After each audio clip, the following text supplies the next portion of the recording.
구약성경 914쪽입니다.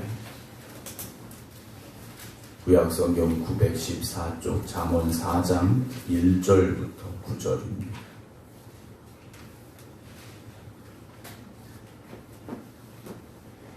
4장 1절부터 9절 말씀 갑니다. 아들들아, 아비의 훈계를 들으며 명철을 얻기에 주의하라. 내가 선한 도리를 너에게 전하노니 내 법을 떠나지 말라. 나도 내 아버지에게 아들이었으며 내 어머니 보기에 유약한 외아들이었노라. 아버지가 내게 가르쳐 이르기를 내 말을 네 마음에 두라. 내 명령을 지키라. 그리하면 살리라. 지혜를 얻으며 명철을 얻으라. 내 입의 말을 잊지 말며 어기지 말라. 지혜를 버리지 말라. 그가 너를 보호하리라. 그를 사랑하라. 그가 너를 지키리라. 지혜가 제일이니 지혜를 얻으라. 네가 얻은 모든 것을 가지고 명철을 얻을지니라. 그를 높이라. 그리하면 그가 너를 높이 들리라. 만일 그를 품으면 그가 너를 영화롭게 하리라. 그가 아름다운 관을 네 머리에 두겠고 영화로운 면류관을 내게 주리라 하셨느니라. 아멘. 할렐루야. 오늘도 주님께서 주시니 복되고 거룩한 날 하나님의 은혜만 충만하시기를 주님의 이름으로 축원합니다. 오늘도 온라인으로 함께 예배 드리신 박용영 원사님, 정창희 장로님, 이성배 원사님, 김성재 원사님, 임순자 집사님, 박성준 집사님, 정정희 집사님, 정옥봉 권사님, 김건욱 권사님, 유기영 권사님, 안친환 권사님, 이미경 권사님, 양재순 권사님, 김주문 장로님, 박정순 권사님, 주님의 이름으로 축복합니다. 우리가 늘 인생이라는 삶을 살아가면서 어떤 선택을 해야 되는 상황들은 참 많습니다. 크고 중요한 또 선택도 있지만 어떨 때는 사사로운 선택도 해야 될 때가 분명히 있죠. 그래서 늘 선택의 갈림길에서 내가 무엇을 선택할 것인가 고민하게 될 수밖에 없습니다. 그 선택의 기준은 무엇이겠습니까? 어떤 선택을 하는 것이 나에게도 좋은 선택일까 하는 것이겠죠. 나쁜 선택을 하는 사람은 거의 없습니다. 다 나에게 이익이 되고 더 좋은 길을 선택을 하려고 하죠. 그런데 그 선택을 하려고 하는 기준은 있습니다만 그 기준만 가지고 선택한다면 항상 좋은 결과가 되지는 않더라는 것이죠. 어떤 선택을 함에 있어서 꼭 필요한 것, 그것이 바로 오늘 잠언서에서 계속 말씀하고 있는 지혜라고 생각을 합니다. 지혜가 있는 선택을 하자라는 거죠. 지금 나에게 무엇이 이익이 되고 좋은 것이냐 하는 것이 아니라 우리가 지혜를 가지고 어떤 선택을 함에 있어서 그 지혜가 기준이 되어질 수 있다면 우리의 삶은 하나님의 은혜 가운데 더 나은 삶이 될 수 있게 될 것입니다. 오늘 4장 1절은 아들들아 아비의 훈계를 들으며 명철을 얻기에 주의하라 라는 말씀으로 시작을 합니다. 아버지가 아들들에게 하는 말, 아직 성장하고 있는 아들들입니다. 그들에게 하는 말들은 어떤 말이겠습니까? 정말 이 아들들이 이렇게 성장하기를 원하는 아버지의 마음이겠고 인생을 먼저 살아온 선배로서 새롭게 인생을 시작하는 이들에게 주는 충고이고 또 권면이겠죠. 요즘 아이들은 어른들의 말에 귀를 잘 기울이지 않습니다. 차라리 인터넷에 물어봅니다. 인생을 먼저 살아온 아버지나 어머니의 말, 또 어른들의 말에 귀를 기울이고 그렇구나 하고 순종하는 것이 아니라 자기의 주관을 가지고 자기 생각을 가지고 오히려 인터넷에 물어보고 친구들에게 물어보고 그렇게 살아가려고 하는 시대가 되어가고 있다라는 그런 안타까운 마음이 들게 됩니다. 그런 잠언은 분명히 아버지가 아들에게 하는 권면이죠. 무엇이라고 말합니까? 훈계를 들으라는 겁니다. 아비의 훈계를 들으라는 거죠. 책망 받는 거, 혼나는 거, 가르침 받는 거 사실 그렇게 유쾌하고 기분 좋은 일은 아닐 수 있습니다. 그러나 들어야 되죠. 그것이 나에게 유익함이 될 수 있다면 들어야 됩니다. 또 명철을 얻기에 주의하라 라고 말합니다. 여기서 주의하라 하는 것은 조심하라는 뜻이 아니라 나의 모든 생각과 관심을 집중하라는 겁니다. 거기에 온 내 생각과 관심을 집중해서 귀 기울여 주의함으로 명철을 얻기에 노력해야 된다는 거죠. 그러니까 그냥 명철을 얻을 수 있는 것이 아니라는 거죠. 길 가다 떨어진 동전 줍듯이 주워서 내 것이 될 수 있는 게 아니지 않습니까? 내가 선한 도리를 너에게 전하노니 내 법을 떠나지 말라 라고 연구합니다. 내가 말하는 건 뭐라는 겁니까? 선한 도리를 너에게 전한다라는 거죠.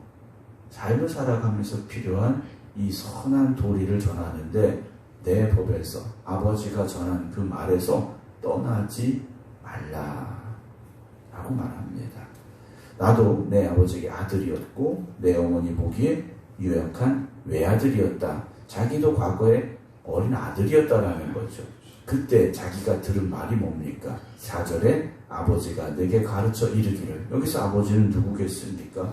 다윗이겠죠. 다윗이 솔로몬에게 가르친 겁니다. 내 말을 네 마음에 두라. 내 명령을 지켜라. 그러면 살리라 라고 말했다라는 거죠. 솔로몬은요, 아버지 다윗의 이 말을요 마음에 새긴 겁니다. 내 말을 네 마음에 두라는 이 말씀을요, 아버지의 말을요 마음에 정말 둔 겁니다. 내 명령을 지켜라. 그러면 살리라 그랬어요. 지혜를 얻으며 명철을 얻으라. 내 입의 말을 잊지 말며 어기지 말라 라고 말합니다. 지혜를 얻으며 명철을 얻으라라는 말이 있는데요. 이것은 그냥 얻어지는 게 아닙니다. 어떤 대가를 치르고 얻어야만 된다라는 거죠. 솔로몬이 왕이 되며 하나님 앞에 1000번의 제사를 드렸다라고 성경은 기록을 합니다. 그 1000번의 제사를 드리며 솔로몬이 하나님 앞에 구한 건 뭡니까? 지혜였다라는 거죠. 솔로몬이 그냥 내가 1000번제를 드려야 될까? 어찌 보면 그게 아니었던 것 같습니다. 아버지 다윗이 지혜를 얻어야 되는 그 수고에 대해서 어떤 대가에 대해서 가르쳤고, 솔로몬은 그 지혜의 근원이 되시고 근본이 되시는 하나님 앞에 나아갔고 1000번의 제사를 드리며 딱 한 가지 구한 것은 지혜였다라는 거죠. 어쩌면 솔로몬이 이런 지혜를 얻을 수 있었던 가장 중요한 이유는 무엇일까? 아버지 다윗의 가르침이 아니었을까 하는 거죠. 처음에 말씀을 드린 대로 요즘 아이들 어떻습니까? 부모의 가르침에 귀를 기울이려고 하지 않습니다. 그러나 그럴수록 여러분 자녀들 위하여 기도하시기 바랍니다. 그리고 하나님의 말씀을 전하시기 바랍니다. 지혜가 가장 중요하면, 근데 그 지혜는 어떻게 얻습니까? 하나님을 경외하는 것임을 우리가 가르쳐야 되고요. 그 유산을 물려줄 수 있기를 주님의 이름으로 축원합니다. 다윗이 솔로몬에게 물려준 건 물론 왕이라는 자리였겠죠. 그러나 더 중요한 것은 무엇이었습니까? 하나님을 경외하는 믿음이었고 지혜를 관구하는 간절함이었다라는 것을요 우리는 자문서를 통해서 보게 되지 않습니까? 우리가 자녀들에게 어떤 땅을 많이 물려주고 기업을 물려주고 돈을 물려주고 다 좋죠. 그러나 정말 중요한 건 하나님을 향한 믿음을 물려주시기 바랍니다. 하나님을 경외하는 자녀들로 우리가 키워갈 수 있어야 되겠다라는 그런 마음을, 그런 결심을 오늘 솔로몬의 입을 통해서 우리가 다시 한번 듣게 되는데요. 내 입의 말을 잊지 말며 어기지 말라 그랬습니다. 그렇게 지혜를 얻으면 6절부터요. 지혜를 버리지 말라. 그가 너를 보호하리라. 그를 사랑하라. 그가 너를 지키리라. 라고 어린 솔로몬에게 가르쳤다라는 거죠. 지혜를 얻어라. 명철을 얻어라. 그래서 그 지혜를 버리지 않으면 지혜가 너를 보호할 것이고 지혜를 사랑하면 지혜가 너를 지켜줄 것이라는 거죠. 강한 군대가 솔로몬을 지키는 것도 아니고 많은 돈이, 엄청난 권력이 솔로몬을 지키는 것이 아니라 하나님을 경외하는 그 믿음이, 거기에서 나오는 지혜가 솔로몬을 지켜줄 것임을요 다윗은 가르쳤던 것 같습니다. 그래서 7절에 지혜가 제일이니 지혜를 얻어라 그랬죠. 만약에 우리가 1000번의 예배를 드리고 하나님 앞에 나아갔을 때 하나님께서 우리에게 물어보십니다. 뭘 원하니? 물어보실 때 우리는 하나님 앞에 무엇을 구하겠습니까? 솔로몬은요, 알았어요.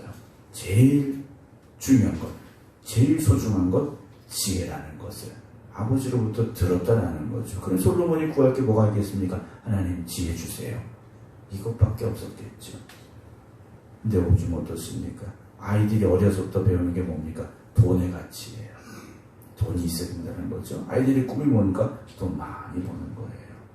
여러분, 물론 아이들이 돈 많이 벌고 잘 살아야 되겠죠. 그러나 더 중요한 건 하나님이 주시는 지혜 얻기를 소망할 수 있는 자녀들로 키워가시기 바랍니다.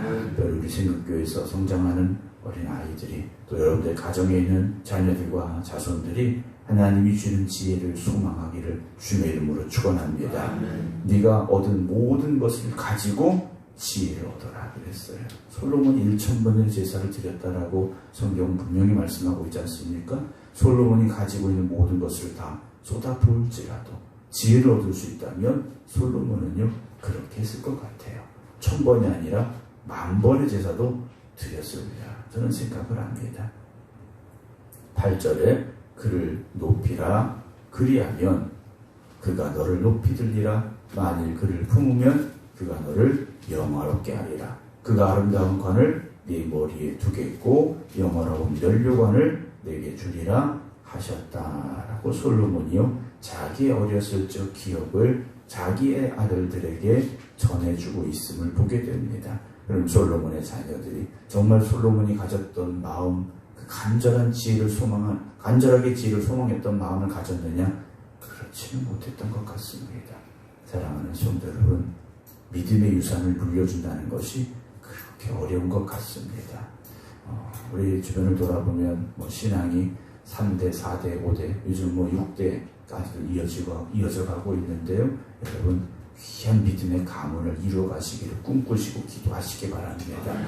우리 가문이 위대한 기업이 되어지고 엄청난 부를 소유하고 그것이 중요한 것이 아니라 믿음을 유산으로 물려줄 수 있는 믿음의 가문들이 되시고, 여러분들의 자녀들이 솔로몬처럼 하나님 주는 지혜를 간절히 소망하는 자녀들이 될 수 있다면 여러분, 그것이 가장 복된 것임을 믿으시고 또한 그렇게 사모함으로 나아가시기 바랍니다. 우리가 소망하면 하나님이 주시지 않습니까? 솔로몬이 그렇게 간절히 구할 때 하나님께서 지혜를 주셨지 않습니까? 오늘도 하나님 주시는 지혜가 먼저 여러분들에게 임하고 그 주시는 지혜의 유산이 또한 자녀들에게 이어져 갈 수 있기를 기도하는 오늘 새벽 되기를 주님의 이름으로 축원합니다. 기도하겠습니다. 오늘도 살아계신 우리와 함께 하신 하나님, 다윗은 솔로몬에게 하나님 주시는 지혜가 가장 소중하다고 가르쳤고, 솔로몬은 아버지 다윗의 가르침을 받아 모든 것을 들여서라도 하나님 주는 지혜 얻기를 소망했음을 우리가 보게 됩니다. 오늘도 우리가 먼저 하나님께서 주시는 지혜를 가지고 살아갈 수 있게 하여 주시옵시고, 그 지혜의 유산을, 또 귀한 믿음의 유산을 우리의 자녀들에게 또 자손들에게 물려줄 수 있는 믿음의 부모들이 되게 하여 주시옵소서. 특별히 이 성전이 그 귀한 믿음의 유산을 이어져 갈 수 있는 성전이 되길 원합니다. 주님께서 함께하여 주셔서 하나님을 경외하는 것이 모든 것의 근본임을 우리가 고백할 수 있게 하시고, 그 지혜의 소중함을 이어져 갈 수 있는 이 성전 되게 하여 주시옵소서. 오늘도 주님께서 저에게 주신 이 날을 하나님의 영광을 위하여 살아가기를 원합니다. 하나님이 기뻐하시는 믿음으로 오늘을 살아가게 하시고, 이 성전에서 드려지는 예배 위에 하나님 함께하여 주시어서 하나님 주시는 은혜가 충만한 이 성전 되게 하시고, 사모하는 심령들에게 부어주시는 귀한 은혜가 있는 예배가 되게 하여 주시옵소서. 이제는 우리 주 예수 그리스도의 은혜와 아버지 하나님의 극진하신 사랑하심과 성령님의 감동 감화 역사하심이 오늘도 하나님이 주시는 지혜가 우리 안에 거하게 하여 주시옵시고, 그 지혜의 유산이 이어져 가게 하여 주시옵소서. 기도드리는 모든 성도들과 저들의 가정과 자녀들 위해 이제부터 영원토록 함께 하시기를 간절히 축원하옵나이다. 아멘.